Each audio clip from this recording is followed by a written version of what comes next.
Assalamualaikum warahmatullahi wabarakatuh. Saya Silvira Oktania dengan NIM 3322171 PS 5I.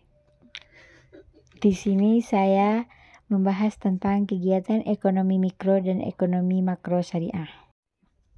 Yang mana ekonomi mikro syariah itu berfokus pada perilaku individu dan perusahaan dalam skala kecil, serta bagaimana mereka mengambil keputusan sehari-hari berdasarkan prinsip-prinsip Islam.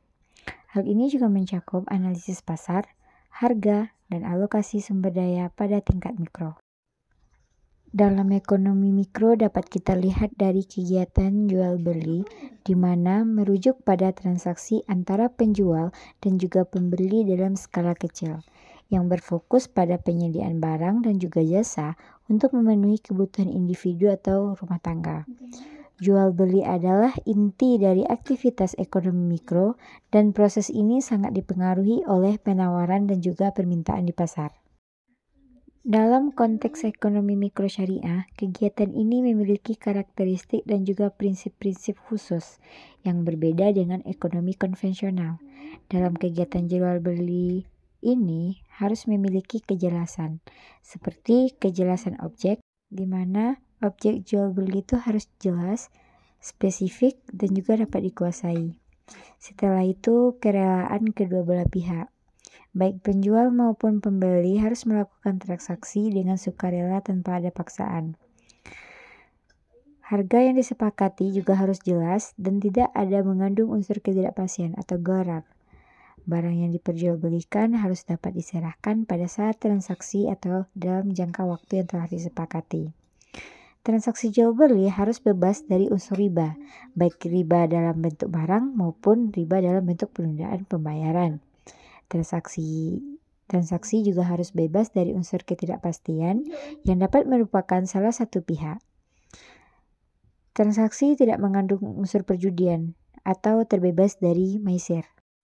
Contohnya, seorang pedagang sayur menjual bayam dan tomat kepada pembeli di pasar tradisional. Bayam dan tomat yang diperjualbelikan tampak jelas, segar, dan kuantitas sesuai permintaan pembeli. Pembeli dan penjual melakukan transaksi secara sukarela tanpa adanya paksaan. Misalnya, harga bayam itu 5.000 per ikat dan tomat 10.000 per kilogram. Harga sudah pasti sebelum transaksi dilakukan.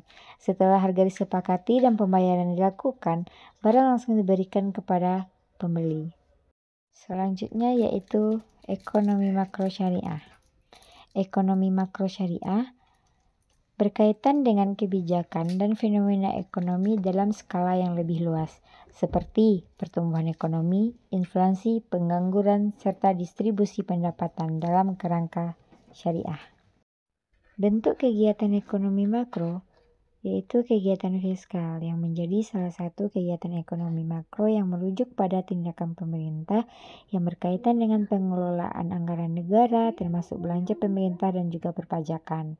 Tujuan utama dari kebijakan fiskal ini yaitu untuk mempengaruhi kondisi ekonomi secara keseluruhan seperti pertumbuhan ekonomi, inflasi, dan pengangguran. Kegiatan fiskal dalam ekonomi makro syariah juga melibatkan pengelolaan anggaran negara dengan mematuhi prinsip-prinsip hukum syariah. Seperti contohnya, dalam ekonomi makro syariah di mana pemerintah membangun infrastruktur seperti jalan, jembatan, dan juga fasilitas umum yang dibiayai melalui sumber yang sesuai dengan syariah, seperti suku atau dana zakat. Proyek ini dirancang untuk meningkatkan kesejahteraan masyarakat dan juga mendukung pertumbuhan ekonomi tanpa melibatkan praktik yang dilarang dalam Islam. Dalam pengeluaran harus dilakukan dengan cara yang transparan dan juga adil untuk menghindari kontrak yang mengandung unsur gharar atau maisir. Baiklah, mungkin itulah penjelasan dari saya. Wassalamualaikum warahmatullahi wabarakatuh.